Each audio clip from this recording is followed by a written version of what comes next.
Welcome to the Real Estate Fight Club, a podcast for agents where you'll witness a battle of opinions about topics affecting your real estate business. There are many ways for agents to achieve success. The secret is to find which approach will work for you. Now, always in your corner, here are your hosts, Jenn Mertland and Monica Weekly.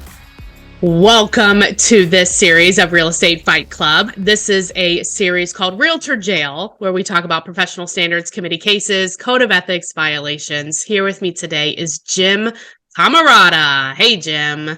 And how are you today? Good. So today, though, you have a scenario, not necessarily a violation, maybe not, but not an official case, but a scenario that we run into all the time. And it's about disclosure of projects from neighbors. And we're going to talk about it and we're going to see what we think. So tell us what happened.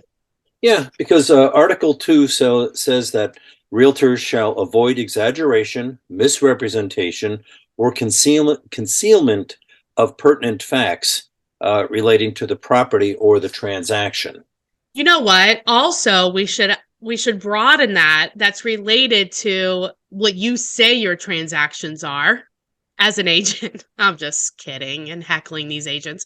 But so many people say, like, we all know these people. They say, oh, I did so many deals. And then you look them up and you're like, in maybe 10 years, you've done that. But you exaggerated and sounded like it was this year. Well, as the broker, I have access to a program called Broker Metrics that I can pull the stats on any agent. We can do that as a realtor. Any agent in my multiple list system, and it puts it into a really neat format. So, I don't have to go searching through. It's right there in one program. Code of ethics violation, code number 2. All right, go ahead. So what happened? So here's the scenario. Listing agent gets a phone call from the owner of the property, the seller. Okay. There's a pending closing by tomorrow. Oh. And the seller, owner of the current property, was notified by the next door neighbor that the neighbor was going to erect a fence along the property line. Okay.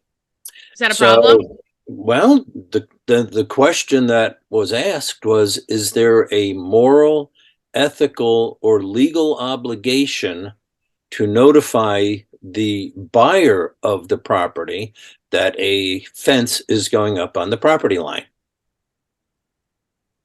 So, Jen, if you were sitting in the judge's seat, how would you respond to that question? Is there an ethical, moral, or legal obligation to disclose a fence that's going to be on the neighbor's property, not encroaching in any way, shape, or form? Notify the buyer. Okay, I get it. I understand the question. So I think that it doesn't change the disclosures in any way, correct? What do you mean by any disclosure? Like the property disclosures, because it's not about the property and there's no encroachment, you said, and there's nothing. Right. They got permits. I think it's a courtesy. I guess I would have some additional questions. Like, I think it's a courtesy to notify the other agent, because it does change, something changes, right? But not really. But do I think they can get out of the contract? Unlikely, because it's not on their property, unless like this fence is in a way that it makes sense that by doing this fence, they're like somehow changing what the buyer thought they were getting. Does that make sense? Well, after probing some more questions with the agent, what did you ask her? What did you ask them? Is number one, is it all on the neighbor's property? Yes. Right. Were proper permits and such obtained? Yes. Right. So is there any way that it's infringing on the subject property? No. Are there views that are being obstructed? No. It's strictly a privacy fence. Okay. Okay. Is it, what's the nature of the buyer? How's it going to affect the buyer? Well, it's an investor. So the investor will never live on the property, just going to rent it out. So quiet enjoyment, enhancement. Right.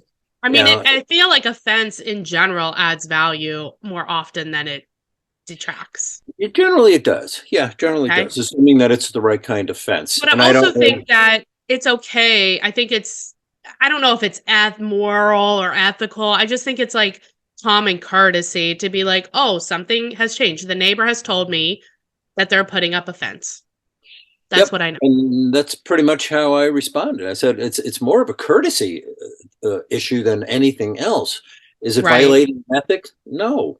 Is it violating anything about disclosing? No, it's on the neighbor's property, not the subject property. There's no, right, exactly. And the legal obligation, as I see it, or anything else other than courtesy.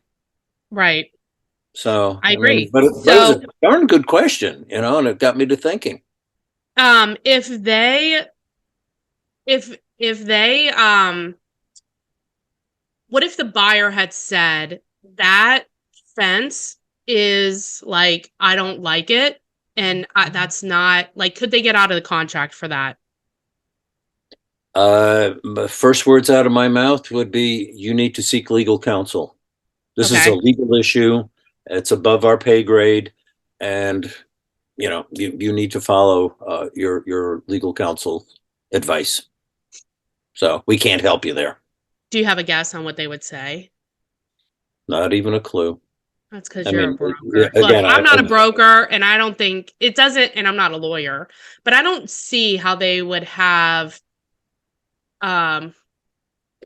if it's just like a normal fence, like say in a neighborhood or whatever. Yeah, I agree with you. But this is a good question, because like where does this kind of begin and end? So if it's like, let's say the neighbor is putting an above ground pool, I mean, you can't do anything about that. Exactly. But we did the one case where they moved the bus stop, remember? Mm-hmm. Okay, so it was like, okay, what if the city does something and they like moved the bus stop? Do you legally like have to disclose that? And what if you didn't know? Well, in that particular case, as I recall, the reason that purchaser bought that property was because of The bus certain line. physical conditions that didn't allow that person to be able to drive. So he depended on the bus transportation, public transportation, and because that went away, it kind of queered the deal for him. Except that it's probably was not written into the contract. Yeah, I don't remember the details. And the agent, the listing agent, and the seller may not have, one, known that was even a problem, or two, like may not have even known that happened because maybe they don't use the bus. Like they may not have even realized. But I think what I hope people are getting out of today's conversation is like, when there's new information, personally, I think oversharing the information is not a bad thing. I think you should do that. Do you agree? Exactly. Disclose. The issue with the fence is more of a courtesy. Yeah, more than anything else. What if it was? Yeah, but if it's something inside the house or something on the property, it could make the transaction. Yep. I had another phone call last night about the disclosure said that the roof was 10 years old. The owners had lived there for 30 years, and it was discovered 2 days before closing that the roof is the original roof. It's 25, 30 years old. So do we have a misrepresentation there? Very possibly. So this is why you have to take every case individually, and look at it from that particular. But let's talk about that. So it was discovered that the roof was original prior to the sellers. The current sellers did not put the roof on, and they had lived there for 30 years. Is that what happened? Yeah, something like that. I don't have all the details on that. It was a brief phone call. So, whether I felt that there was some serious issues there, and I said, You might have Time to consult an attorney. misrepresentation there, so Yeah. you better talk to a lawyer. That's crazy. Well, Jim, this is good because this is real life, right? Like this, we get into these pickles, and quandaries. What if people have a referral for you in Minnesota, or they, want some more information from you? What is the best way to get a hold of you? I love referrals. Either email, which is first and last name, Jim Camarata at kw.com, or text or call me at 612-562-7461. Awesome. Thank you. Thank you. Bye.